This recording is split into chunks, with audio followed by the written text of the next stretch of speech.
안녕하세요. 김주석입니다. 나 개발자로 100명 취업시켰다. 이 책과 관련된 두 번째 시간입니다. 그래서 오늘은 지난 시간에 이어 1장 관련된 내용을 한번 살펴보도록 하겠습니다.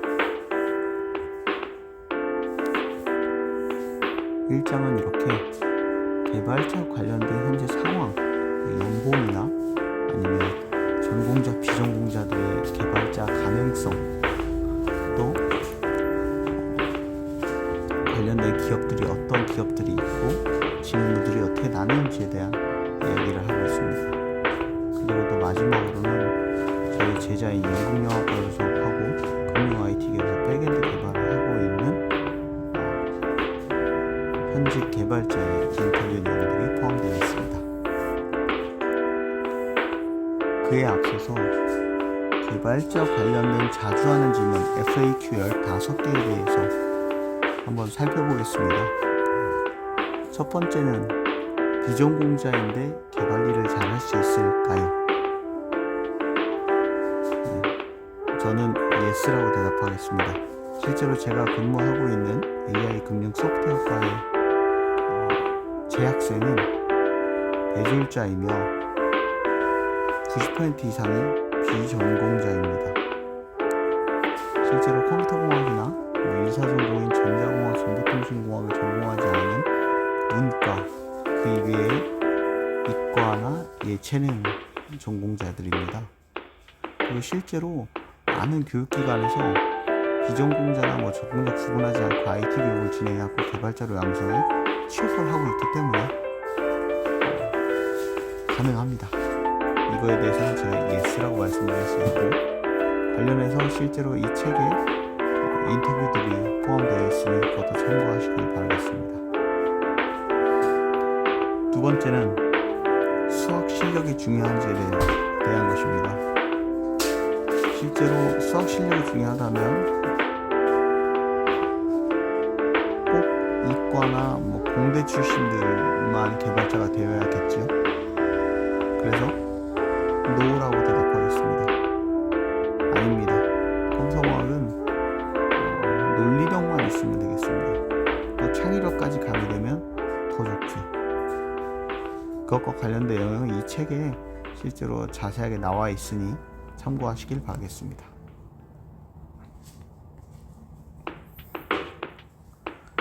또 한 두 가지 정도를 더 보면 여기서 두 번째에 있는 영어를 잘해야 되나요? 그것도 아닙니다. 물론 개발을 함에 있어서 그 프로그래밍 언어들은 다 영어로 되어 있긴 합니다.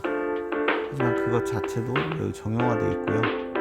그리고 만약 개발자들과의 의사소통, 실제로 해외 엔지니어, 요즘에는 베트남, 인도는 과거였고 베트남이라든지 해외 엔지니어들과의 의사소통을 많이 합니다. 그런데 그런 게 있어서도 사실 영어가 매우 정형화되어 있습니다. 여기에 어떤 버그가 있는데 그 버그의 원인은 무엇이냐, 그런 것도 관련해서, 그리고 또 굳이 회화가 좀 어렵다고 하면 사실 번역기를 써서 이메일로 작성하는 방법도 있고 여러 가지 방법이 있으니 그 부분에 대해서는 또 익숙해지면 자연스러워질 것입니다. 그것과 관련해서도 또 3장 6절에서 언급되고 있습니다. 맨 마지막에 학벌이 중요할까요? 그것도 노입니다. 실제로 개발자가 돼서 한 대리, 과장 이 정도 직급이 되면 헤드헌터 분들과의 컨택이 잦습니다. 자주 있습니다. 헤드헌터 분들이 연락 자주 주십니다. 실제로 저도 사실 많이 받아봤고 그것과 관련해가지고 다양한 제안들이 오는데요. 그러나 헤드헌팅 시장에서도 개발자만큼은 학벌을 크게 보지 않는다고 합니다. 첫 번째는 컴공과가 아닌데 개발자를 해도 될까요? 실제로 개발자의 수요가 엄청 커지면서 일반 대학에서도 다양한 산업 분야의 다양한 전공들의 개발과 융합된 그런 전공들이 많이 개설되고 있습니다. 과목의 앞에 인공지능이 붙는다든지 데이터 분석, 빅데이터라는 게 붙는다든지 그런 융합 전공들이 계속 늘어나고 있고요. 그래서 실제 그러한 내용들을 이렇게 언급하고 있습니다. 그리고 이건 2021년도에 조사된 인크루트에서 조사된 내용인데요. 현직 개발자 10명 중 7명 실제로 비전공자가 개발 직군 진출에 대한 생각에 대해서 환영한다 라는 응답을 보였습니다. 물론 30% 정도 우려된다. 뭐 어디든 다 장점이 있고 단점이 있는 만큼, 그러나 70% 이상이 환영한다 라고 답을 하였습니다. 조사 대상자가 무려 807명입니다. 그럼 두 번째, 개발자 연봉에 대해서 한번 살펴보겠습니다. 개발자 연봉, 물론 여기 밑에 나온 삼성 SDS, LG CNS, SK CNC, 현대오토웨버 1억 내외로 매우 높습니다. 여기는 아무래도 대기업이기 때문에 상대적으로 높은 것도 있지만, 기본적으로 개발자 연봉은 일반 스텝이나 일반 사무직에 비해서는 확실히 더 높습니다. 개발자는 기술입니다. 개발 그 자체가 기술이고요. 그리고 개발자가 그냥 개발자만 된다고 해서 무조건 높은 것은 또 아닙니다. 그만큼 실력이 있어야 그 능력만큼 대우를 해주는 게 개발자 시장이라고 볼 수 있습니다. 이거는 대기업이든 중견기업이든 중소기업 모두 다 범용적으로 해당하는 내용이라고 볼 수 있습니다.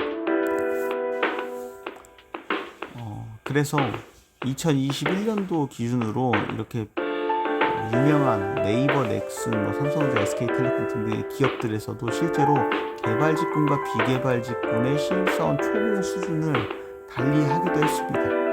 네이버 같은 경우에도 개발 직군은 신입사원 초봉이 5천만 원이지만 비개발은 4,500만 원, 넥슨도 5천, 4,500 이런 식으로 차이를 두는 것입니다. 왜냐, 개발 그 분야가 어떤 기술직이고 그 분야가 사실은 매우 중요하기 때문입니다.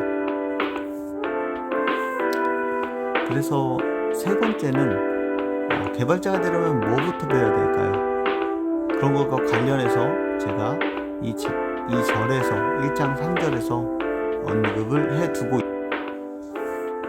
자, 네 번째는 개발자 직무가 아니면 ICT 분야에서 분야가 어떻게 나뉘는 것인가?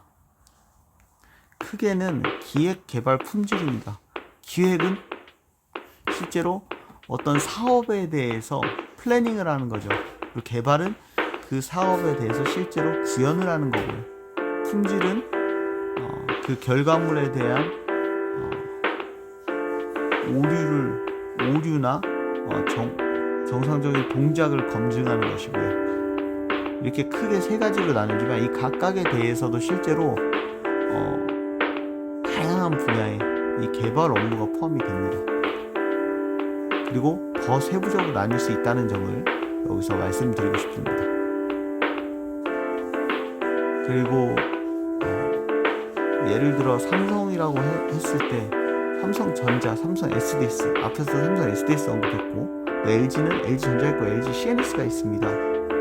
그러면 이 기업들이 실제로 각각 어떤 역할을 하는 것인가? 삼성전자는 너무나도 잘 알고 있습니다. LG전자 너무나도 잘 알고 있는 국민적인 기업인데 삼성 SDS, LG CNS 대체 어떤 일을 하는 것인가? 어떤 역할이 있는 것인가? 그런 것들에 대해서도 좀 더 살펴보는 시간이 되겠습니다. 그리고 이렇게 개발 관련해서도 실제로 처음부터 끝까지 개발하는 사람도 있고 아니면 그 개발된 것에 모니터링을 해서 오류가 발생하면 그것을 또 개선하는 역할을 하는 분야도 있습니다. 각각 SI, SM이라고 합니다. SI는 개발, SM은 유지 보수입니다. 개발자 시장에서도 이렇게 다양한 용어들이 쓰이고 있고요. 좀 더 자세한 내용은 이 책에서 하나하나 사례를 기반으로 짚어 나갑니다. 그리고 이 다음에는 이제 이게 마지막으로 해서 이 다음에는 연극영화과 출신의 지금 현재 금융 IT 중견기업에서 백엔드 개발을 하고 있는 저희 제자의 인터뷰 내용들이 포함되어 있습니다. 이렇게 1장에서는 여러분들이 실제 비전공자이더라도 개발자 될 수 있다. 또 개발자더라도 현재 개발자 시장의 상황을 알 수 있는 그런 정보를 제공해 드리고자 합니다. 이렇게 1장과 관련된 내용을 마무리하고요. 다음엔 또 2장 관련된 소개를 드릴 때 뵙도록 하겠습니다. 감사합니다.